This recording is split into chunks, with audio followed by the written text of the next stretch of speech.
Mateo Kapitulo 7. Huwag kayong magsihatol, upang huwag kayong hatulan. Sapagkat sa hatol na inyong ihahatol, ay hahatulan kayo, at sa panukat na inyong isusukat, ay susukitan kayo. At bakit mo tinitingnan ang puwing na nasa mata ng inyong kapatid, ngunit hindi mo pinapansin ang tahilan na nasa iyong sariling mata? O paanong sasabihin mo sa iyong kapatid, pabayaan mong alisin ko ang puwing sa mata mo, at narito, ang tahilan sa iyong sariling mata.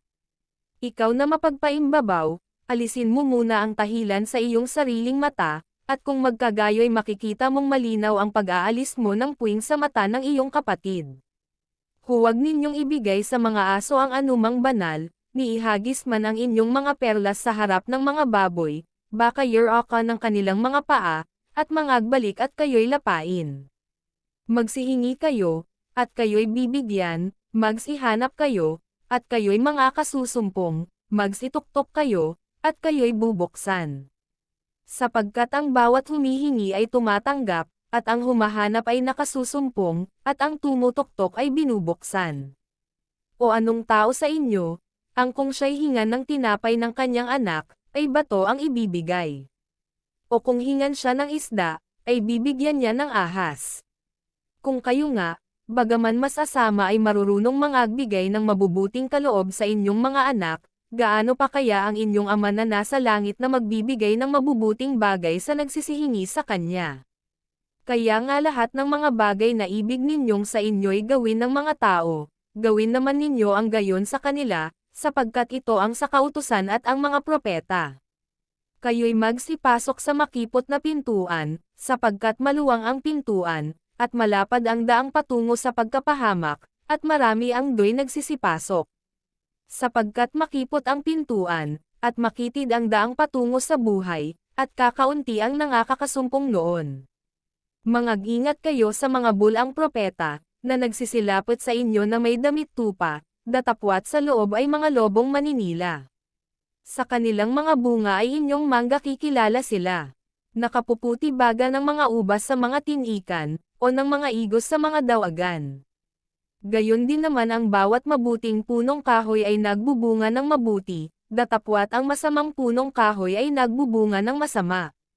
Hindi maaari na ang mabuting punong kahoy ay magbunga ng masama, at ang masamang punong kahoy ay magbunga ng mabuti. Bawat punong kahoy na hindi nagbubunga ng mabuti ay pinuputol, at inihahagis sa apoy. Kaya't sa kanilang mga bunga ay manggakikilala ninyo sila. Hindi ang bawat nagsasabi sa akin, Panginoon, Panginoon, ay papasok sa kaharian ng langit, kundi ang gumaganap ng kalooban ng aking Ama na nasa langit. Marami ang mga nagsasabi sa akin sa araw na yaon, Panginoon, Panginoon, hindi baga nagsipanghula kami sa iyong pangalan, at sa pangalan mo'y nangagpalayas kami ng mga demonyo, at sa pangalan mo'y nagsaygawa kami ng maraming gawang makapangyarihan. At kung magkagayo'y ipahahayag ko sa kanila, kailan may hindi ko kayo nanggakilala, magsilayo kayo sa akin, kayong manggagawa ng katampalasanan. Kaya't ang bawat dumirinig ng aking mga salitang ito at ginaganap, ay matutulad sa isang taong matalino, na itinayo ang kanyang bahay sa ibabaw ng bato.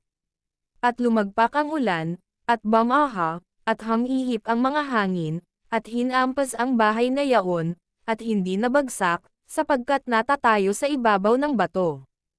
At ang bawat dumirinig ng aking mga salitang ito at hindi ginaganap, ay matutulad sa isang taong mangmang, na itinayo ang kanyang bahay sa buhanginan. At lumagpak ang ulan, at bamaha, at hamihip ang mga hangin, at hinampas ang bahay na yaon, at nabagsak, at kakilakilabot ang kanyang pagkabagsak. At nangyari, na nang matapos na ni Jesus ang mga salitang ito, ay nangatilihan ang mga karamihan sa kanyang aral. Sapagkat sila'y kanyang tinuturuang tulad sa may kapamahalaan, at hindi gaya ng kanilang mga eskriba.